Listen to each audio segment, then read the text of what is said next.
I would like to begin by saying that I have caught the flu, so I may be coughing or yeah, mostly coughing throughout the video, once or twice. So apologies for that. Normally, when you are rich, you catch the flu. When you are poor, you say, "Oh, I have catarrh." Since I am rich, I have caught the flu. All right. So let's get down to business. I did not have slides to show for this last video, so I'm just showing random pictures. Feel free to ignore the photos on my device. Examination.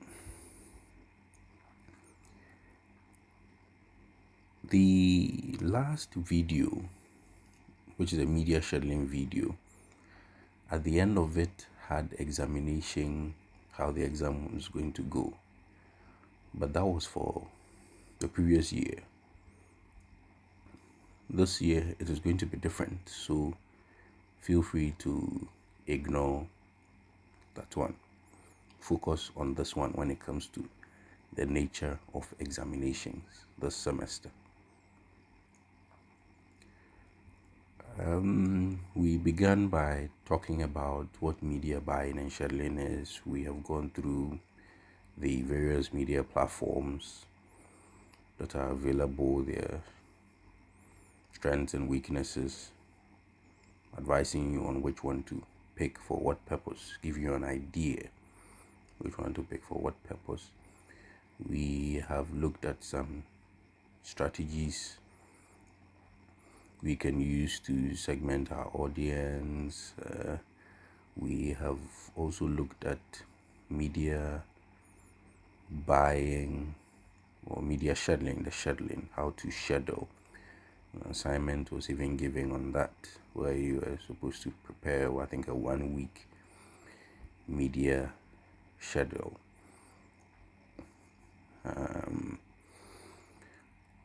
In the media scheduling video, the last video, it also talked about evaluation, how to evaluate what you have done based on the various platforms that you used. So if you used television, how do you evaluate television to determine whether you have been able to reach your audience or not?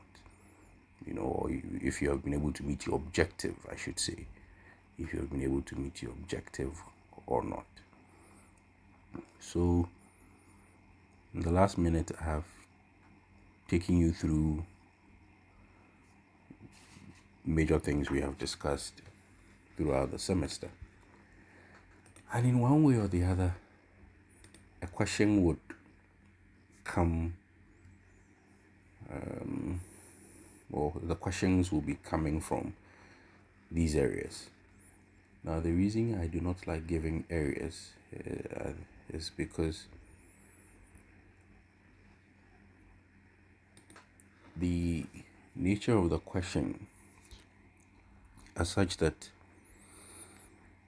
you would need to have an understanding of the whole process to enable you to answer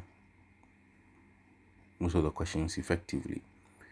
So if I point you in direction A and you focus only on direction A, in answering A, you may need to understand certain things in B or C, and so I would not have done you good.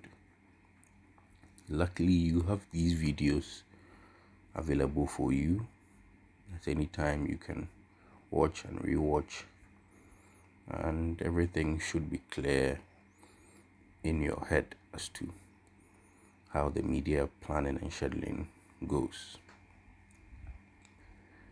There are going to be 5 questions in the examination.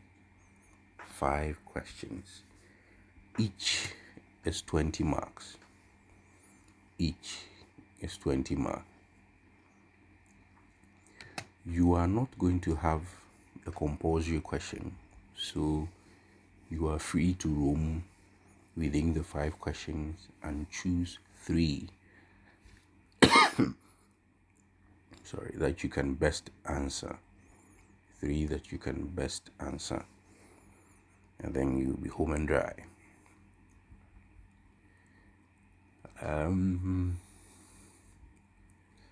You would have 3 hours to finish answering the questions.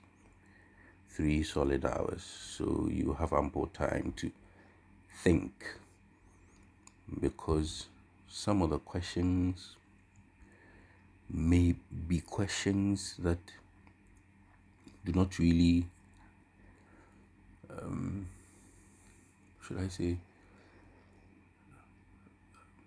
need you to be able to think on your feet. It may not be something I have told you, but something that you can deduce based on what you have been told or what you have been taught. So you may be able to, or you should be able to deduce from what you have been taught what A or B or C is asking for, and you should be able to answer. The nature of normally the lectures I give, the idea is not really only for examination. You write and then you pass and then you forget, but so that you'll be able to use it in your your career as you go along. Yeah.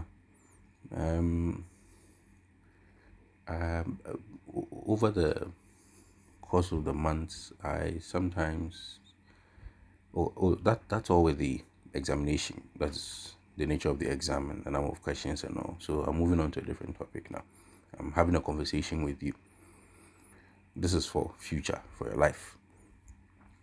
So if you're looking for areas, that's it. I'm not giving areas. 5 questions, answer 3 hours. So yeah, and that some of the questions may need you to think and then provide the answers. You may not necessarily find them in the videos, may not necessarily. All right. So I was saying that the lectures are often focused on, and the examples I give, the idea is for you to be able to see it in the light of your career. Okay, so if I'm in this position, or if I'm doing this or that, this is how I should go about it, or that is how I should go about it. I sometimes have conversations with former students, and you realize there are certain things that they do not, how do I put it? They do not get, or they have not paid attention to, until maybe it hits them in the face when they go for their careers. For instance, one went for an interview and was asked how he was going to determine his advertising budget. That's for media planning and buying. How he's going to determine the budget. Now, you see, as an advertiser, more often than not, especially if you're an external advertiser or you're a consultant, you're not with the company that is giving you the gig or giving you the job. Normally, you don't decide the budget. The company comes with their budget and says, this is how much we have. What can you do? What can you do for us with it? Yeah. Normally in Ghana, we use the fund available method. Whatever fund is available after they have done what they think is important to them, that is when they discuss, okay, we are left with 2,000 cedis, so you we can give you 1,500 to do advertisement. Yeah.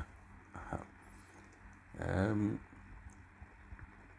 So when you meet such, I remember sometime within the lecture, I think I had mentioned something about budgeting. So you can learn about that, and as they say, Fatu Kotujum. Now, if I did not mention it, well, then at least over here I'm mentioning it, and it will give you an idea of budgeting in media planning and buying. And I have given you one, which is the fund available method. It has its strengths and weaknesses, of course, so you can on your own go and read about these. Some people also use the competitive parity. That is what our competitors are doing. Yeah, so our competitors are spending this much amount on advertising, so we're also going to do same. But of course, the challenge with it is if you don't have the financial muscle of your competitor, you cannot comfortably spend what the person is spending. Yeah, and then you don't know the person's objective in their advertising campaign, and of course the objectives will determine what they are using their money for. So just copying their figure blindly could have its challenges too. And then there's a percentage of sales method where you set a percentage of the sales you got in the previous year or the sales you anticipate to make in the coming year. You can use that to do your calculation. So if you had sales of 10,000 cedis, you can decide we are going to use 10% of the sales we got last year or 10% of the sales we will get this year. So we are going to use for our advertising budget. That one today. And of course, it also has its challenges and its weaknesses. For instance, the perception that it is advertising that is going to drive the sales. So if we give a percentage of the sales to advertising only, it would it would make sense. But you see, it is not only advertising that drives sales. There are a number of things that drive sales, and if those things are not working well, advertising could be working, but you're not getting your sales, probably because you are not displaying your products as a certain places they should be, or maybe they are not available in certain places they should be. And that one, advertising has done its job by making people interested in the product and looking for it to buy, but they're not getting it to buy. So you realize you may be tempted to think that if our sales is down, it is because of advertising. So you only get a percentage of our sales. So if you want to get higher budget, make sure we are getting more sales. But the job is not only for what do you call it, advertisers to determine.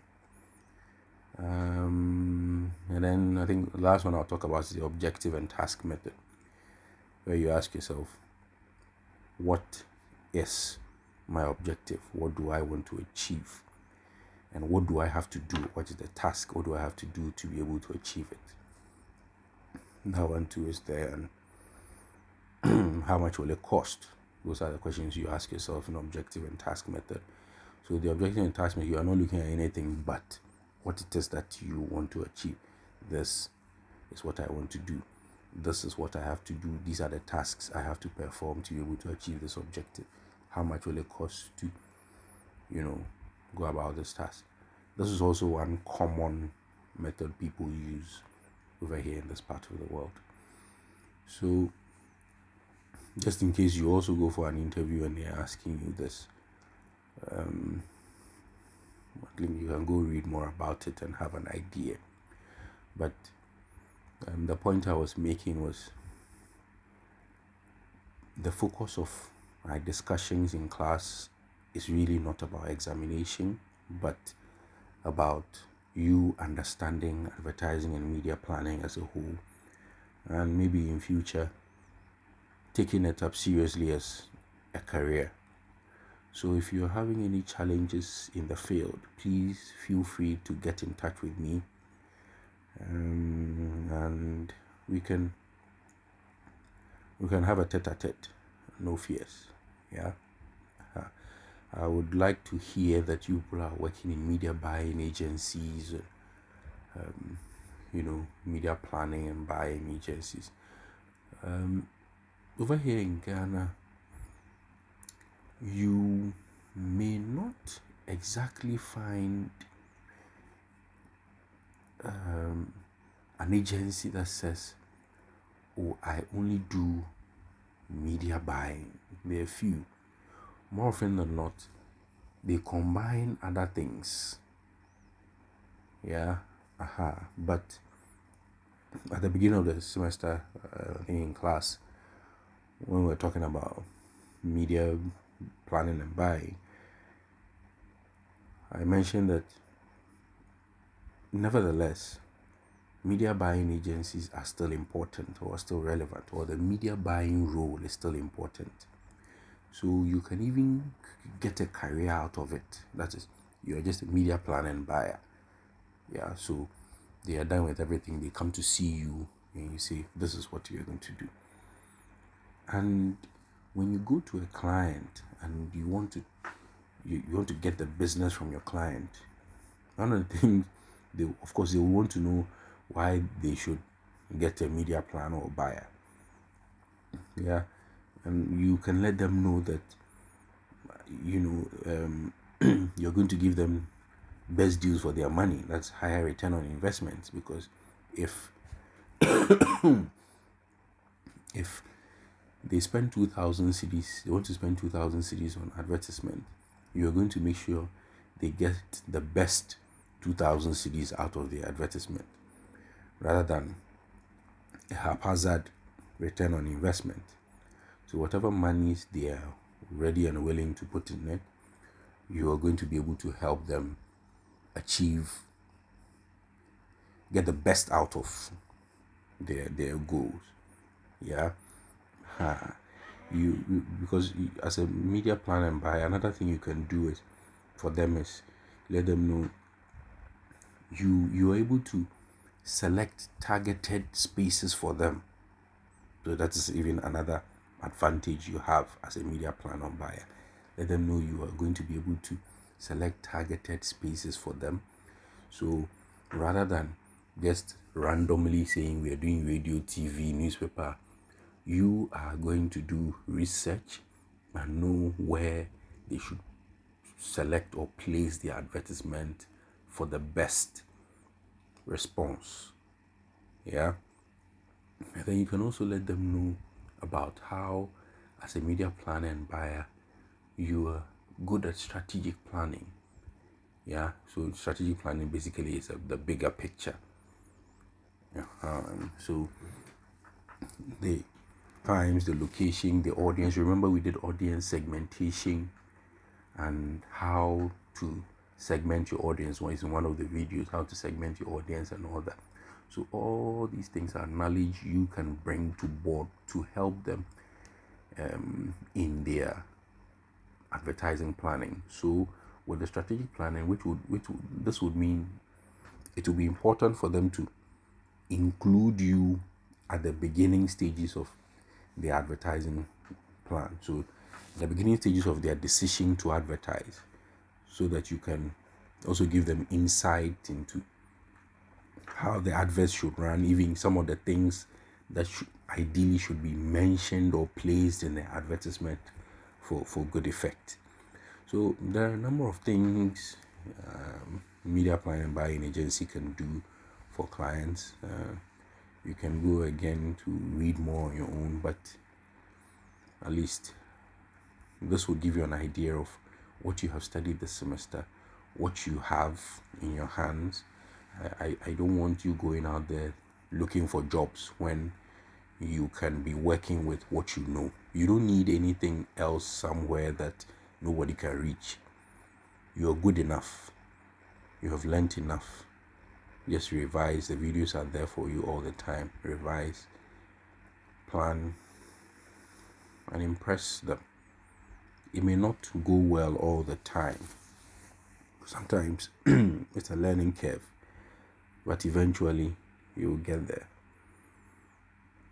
Yeah, and I'll always be here for you.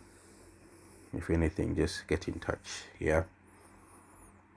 All right. So, is there anything else? Anything else I would want to share with my people? Well, yeah. So it's been nice knowing all of you. I do not know if next semester we'll meet. If we do meet, that is awesome. If we do not, well, then that's too bad. And this will be au revoir as your lecturer. And it means I would see you on graduation day. If I meet you next semester too, then well met. And we shall continue. We have, as a faculty, been planning on introducing new programs at undergrad and postgraduate levels. Eventually, you would even hear of masters in advertising and all that. So, stay tuned. We are working on making GIJ one of the best, if well, the best communication institution in Ghana. We have our challenges, but we also have our strengths, and we will keep trying to make things better and better. Yeah. Oh, and that brings the issue of, if you want to do your postgraduate studies after level 400, please seek advice. Yeah. Sometimes there are tactical reasons for selecting certain courses at the master's level. So don't just go selecting something because it is free, or maybe it will be taking you out of the country. It should, after your studies, be able to help you gain, as they say, gainful employment. So you can, I think there's a career counselor for the school, but even if you come to the faculty and talk to any of your lecturers, they should be able to advise you on how to progress in future. Yeah. All right. So I think that will be all. All the best in the examination, and I hope everyone passes. I hope everyone passes. I believe you all will get good enough grades to move you to the next level. Au revoir, à bientôt.